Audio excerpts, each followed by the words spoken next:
सबैभन्दा क्लोज भनौँ न रुम पार्टनर चाहिँ को टिममा चाहिँ नजिक बेस्ट फ्रेन्ड नै भनौँ हरेक कुरा मिल्ने सेयर हुने अहिले चाहिँ अलि पहिलासम्म चाहिँ हामी चाहिँ सुजन दाई म इन्द्र भाइ बस्थ्यो अनि अहिले चाहिँ इन्द्र भाइ र म चाहिँ लगभग दुईजना चाहिँ हुन्छ होइन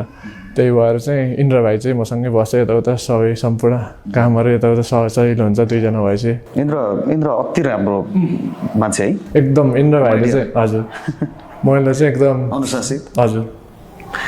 इन्द्रको ब्लग हामीको सबै कुरा गर्छौँ तर मलाई एकदम अन्डर रेटेड लाग्छ कि एकदम होइन उसले जति पाउनु पर्थ्यो अझै त्यति चर्चा परिचर्चा हुँदैन अब किनकि ऊ आफै बोल्दैन होइन खै के गर्दैन कहिले सम्झाउनु हुँदैन एकदम इन्द्र चाहिँ अब एकदम महत्त्वपूर्ण खेलाडी तर चाहिँ चर्चामा कम आउने तर टिमको लागि एकदम महत्त्वपूर्ण खेलाडी हो जो चाहिँ हाम्रै गलकोटकै हो त भाइ होइन त्यसलाई चाहिँ मैले चाहिँ खेल्न पर्छ होइन यहाँ बसन्तहरू एकदम राम्रो लयमा खेल्नुपर्छ भनेर त्यो